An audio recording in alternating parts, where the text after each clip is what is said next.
Hello, everyone. We're going to go ahead and lean into this Building a Campaign Step-by-Step series. This is video number 2, where we are going to talk about the third and fourth bullet points, the first 5 minutes of the session, and some thoughts on what I mean by establishing the world's uniqueness. You may remember from video 1 that our core theme here is dealing with, or I guess I should say the tone is built around that inspiration, which was a Dracolich miniature. This thing right here that you see on screen right now, right? We are thinking through this sort of veil, if you will, of undeath, of necromancy, right? A little bit of that grit and grime that you find in the font usage, the text, the layout, the visuals of something like a Walking Dead, World War Z, Last of Us, okay? That's what's screaming to us. You'll also notice that as we get through these 2 bullet points today and in subsequent videos, how everything keeps coming back to prep, right? We're starting to get more information of things that we need to bring to the table, right? We start getting more detail on exactly what sort of maps, what sort of images we need. So let's talk through this third bullet point, the first 5 minutes of the session. What do I mean? That's a literal thing, right? What I would do is sort of rehearse it, run through it a little bit, set a stopwatch, 3, 2, 1, go, click start. And for 5 minutes, kind of talk to yourself as though you were talking to your players, and really think through what it is that you are presenting to your players within the first 5 minutes of each session. Now, I know that we're building a campaign, but remember, the overall goal here is we're taking these 10 bullet points, we're considering each of these during any given session, and then if we stack those sessions on top of one another, that is how we build an entire campaign, okay? So, the first 5 minutes of the session, leave a good impression. You only have one 5-minute window at the beginning of each session to really sell your players on what you're bringing to the table today. If it's a 6-hour session, as is often the case in my games, I only have that first 5 minutes that sort of sets the stage and establishes a level of energy and excitement for the remaining 5 hours and 55 minutes, right? So really think through, right? Here's a couple of examples. Take the movie like Saving Private Ryan. A very impactful sort of first establishing shot and impactful first scene. I think it's the second X-Men movie where the opening scene is Nightcrawler, I believe, teleporting his way into like the White House, right? But it was one of the best opening scenes I've ever seen. I think it's the second Lord of the Rings movie, right? Wow. Helm's Deep, right? Whatever, Two Towers. Where we already knew at the end of the first, right? Balrog is, Gandalf, things of that nature. And the scene opens up with Gandalf and the Balrog fighting as they're falling, right? And then it has that awesome wide shot where you see them both falling through the cavern, kind of, opening up into the bottom there. So those things sort of just grab hold and grab your attention, right? So what are the sort of nail-biting moments? What are the moments where your players get sort of white-knuckled as they grab the edge of their seats, right? They're holding onto their table or they're clutching at their player's handbook, okay? It doesn't always have to be combat, right? Yes, you can always build up a lot of adrenaline within the first 5 minutes. Now, of course, you're not going to finish an entire combat in 5 minutes, but if you start a session with roll initiative, you don't give a lot of context, just roll initiative. Yes, you're going to have players asking, wait, hold on, whoa, what's going on? What am I rolling initiative for? You can kind of answer those questions as you need to weave through them. But if you just say roll initiative, right, things get serious very quickly. Players put down their phone, they kind of look at their character sheet, they start thinking through, am I ready? Am I prepared for this? But you can create a lot of impact, and you should create a lot of impact within the first 5 minutes of the session. So really, really hone in and focus on that. Remember, once again, I'll keep reiterating this because I want you to get, by the end of these 5 videos, I want you to get the overall gist of what we're going for here. Take these 10 bullet points, think through them, weave through them, figure out how you incorporate them into your preparation, and use these 10 bullet points each time you build a session. Whether that session is 12 hours long or 6 hours long, and whether that session takes place in your own world or something pre-published like an Eberron or a Wildemount. And if you take these 10 bullet points, you're going to build a worthwhile and valuable session. And that's all you need to do is build one single session. The next session comes up during your prep time, however long that may be. If the next session is tomorrow, you only have that 24-hour period to come up with these 10 bullet points and work through them. But like in my case, we play every 2 weeks. So I've got a full, especially that weekend prior, sort of the middle weekend when we don't play D&D at all. That's when I spend most of my time really thinking through, writing journal notes and so on and so forth, of working through these 10 bullet points so that I know that I'm ready in the next session to come to the table with consideration towards these 10 things. You start stacking session on top of session. That is how you build a campaign, step by step. So building a campaign step by step, the idea is build sessions and then break those sessions down further into considering these 10 bullet points. So always, for every session, really work through and rehearse the first 5 minutes of the session. For example, here's one that I might use. We sit at the table. Let me set it up for you. Everyone's ready. Okay, guys, are we ready? I don't include the recap in the first 5 minutes of the session. The recap is because we have a week in between. There's a little bit of a lull, right? If we miss a session for whatever reason, I've got something going on, we may be a month between sessions. I want to recap my players to remind them of where we left off and what's kind of coming forward, right? What's coming up next. Then I'll say it as this. Hey guys, here's a recap. This is what we did last session. If you remember, blah, blah, blah, so on and so forth. This is what happened. Are we ready? All right, let's go. All right, here we go. Now, the first 5 minutes of my session would start. I may not start with a fight, something adrenaline pumping, but I'm really going to consider, what do I say in the first 5 sessions? I need to sell the energy now, today, tonight. PCs. One of you is a ghost. One of you is starting to unlock a few aspects that are previously given to undead. Undead fortitude. One of you is not breathing as much as you once did. One of you can't taste food anymore. One of you is reaching the point where you no longer need to sleep. You still need to take a quote-unquote long rest to regain your resources, replenish your spell power, but you don't need to sleep. And I'm not talking about elven trance. I'm talking about you don't need to sleep. One of you has something about you. You don't know if it's a curse. You don't know if it's a prophetic thing, if it was something you were born with, if this is how you were supposed to be. But also, as I'm speaking to my players, you don't know if one of you coordinated with me through email and decided to build an undead-based character. But one of you is not quite right. One of you is becoming undead. Where do you go with that? Why is that the case? Why is this happening? As I said, is it a prophecy? Is it a choice that you made? Is it something that was forced upon you? Is it someplace that you walked into that cursed you? You passed a certain threshold and now you've gone too far. What does this mean long term? Are you going to have to make a new character at some point? Are you attracting the wrong attention? Can you now walk into lawful good temples? Do you need to change your faith? Is your alignment going to change? How will the other characters around you, the other heroes, how will they regard you? How will you be treated? Who is it? Which of you is undead? Which of you is going down that route? Now let me back up and talk to you as Rich the Lich in video format. That perhaps wasn't 5 minutes, but going down that road, as the first 5 minutes of the session, that introduction, I got my players' attention. They're going to start looking around the table, right? They may start asking questions. Real life players. Dude, which of you guys made an undead? Why didn't you tell me that was an option? I wanted to play an undead. What, are we building like a...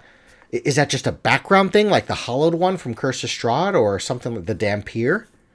What's going on? What's the deal? Is it me? You didn't tell me anything in email or in text. Like, do I... Right? You start getting this concern. But now what you've also done as a DM is you've given yourself a lot of room for storytelling, for narrative gameplay. Because when little things happen, trickle in, like the group walks into this tavern and a candle blows out. The PCs might kind of wonder, was that a gust of wind?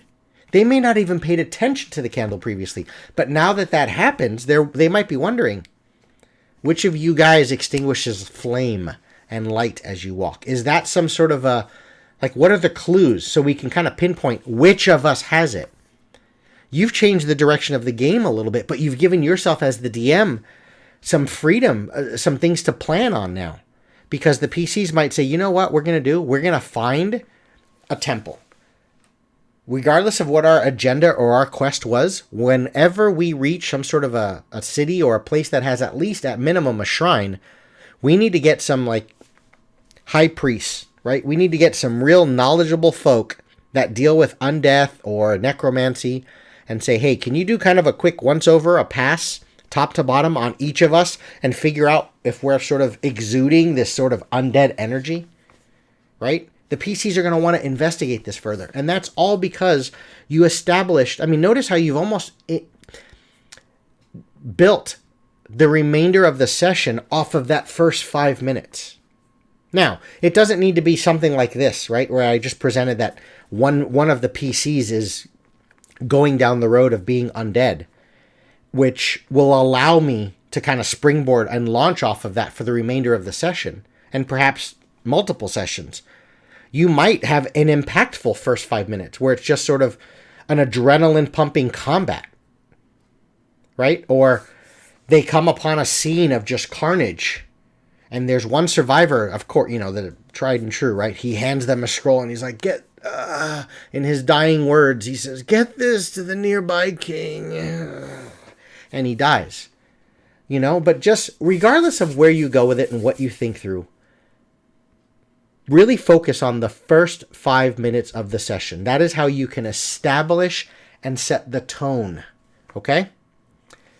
Fourth bullet point, establish the world's uniqueness, especially if you're playing in your own world. This is your own place, right? But even if it is something like a Forgotten Realms or a Wildemount or an Eberron, you may have players at your table that don't know a lot about Eberron. What makes why did you choose this setting? Why did you choose this world? Why are you using your world? And especially if you are using your world, what is exciting about your world? That why couldn't we use something Hyborian Age Conan-esque? Something that feels a little darker, a little more Dark Sun-esque. Why are we using this high fantasy thing? In Eberron, establish very quickly, early on, you can incorporate this into the first five minutes, but you don't have to. But establish this tone of Eberron of like, there's flying ships. You notice overhead, right? Like things look sort of Fifth Element-esque. You just hear this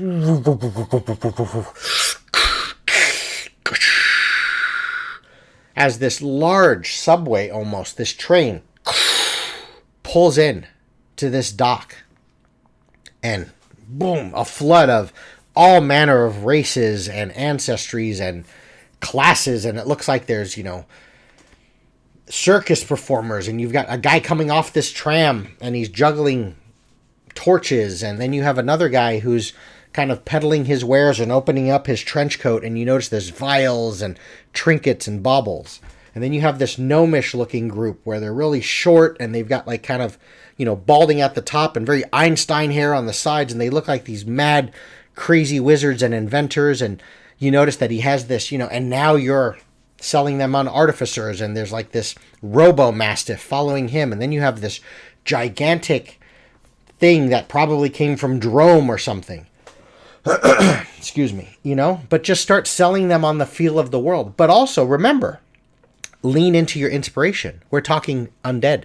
So establish the uniqueness of the world. What are the various elements that make this world, this environment feel like it's different than the setting that you used in the last campaign?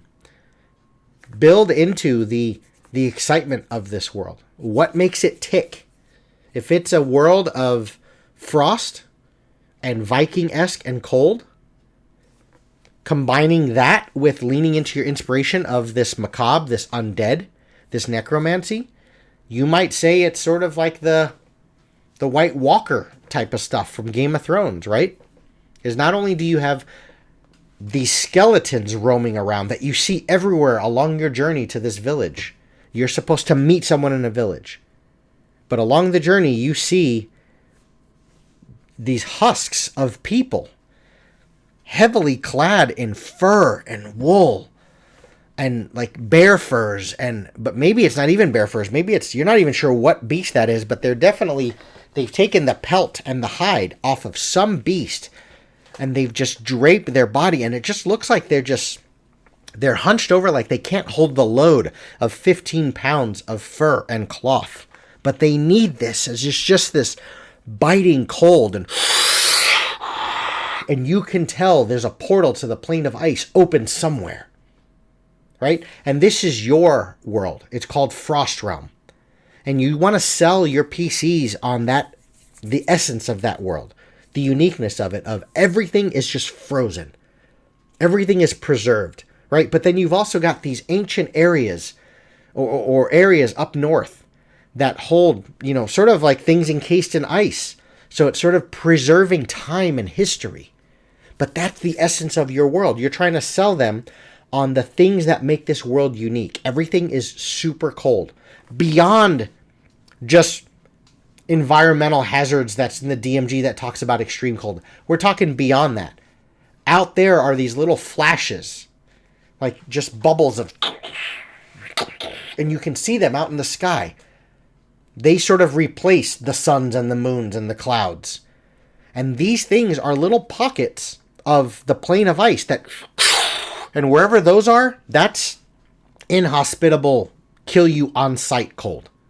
It's not extreme cold. Your ring of warmth does nothing there. But then you just give and you start incorporating and weaving it through the inspiration of necromancy, of undead, right? You don't just hear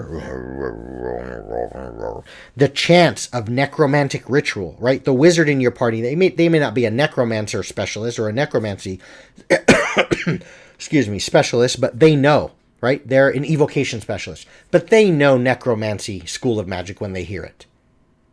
And just tell them that. They don't have to roll an arcana check. They just hear. And they hear chanting coming from this nearby building. And peeking in the window, the rogue peeks in and he sees there's just a hearth going. And there's a brazier in the corner. And there's definitely someone on their knees in sort of a prayer position. Elbows are on the bed and they're kind of huddling back and forth. But everything feels fur covered. And there's just pelts everywhere. And they can feel, just hitting. Like the sound of insects. Beetles cracking and smashing against the wall. But what that is that's hail. Right? That's the blizzard coming in. So you're selling them on this frozen realm. This frozen world. Right? It gets the PCs immediately thinking, we need to absolutely make sure we have Arctic gear. We need to have something, to build fire. If we don't have a spellcaster, someone that can cast Firebolt, we need to have all of the flint, tinder. We need to have torches with us at all times. Right? We need cold weather gear, always. But this is very necromancy. There's something very undead about everything here. And you start to weave through these two things. But notice how this does go back to bullet point number 2. You start knowing what sort of things to prep. Use a lot of blue. You're using grit and grime. We've already established that because of the undead element. We want to sell that post-apocalyptic World War Z, Walking Dead, Last of Us theme. But use a lot of blue. Right? Have things that feel... Turn up the AC in your house. Put a fan on. Have the papers at your table just blowing. You start to prep. You're going to be buying Frost Giants.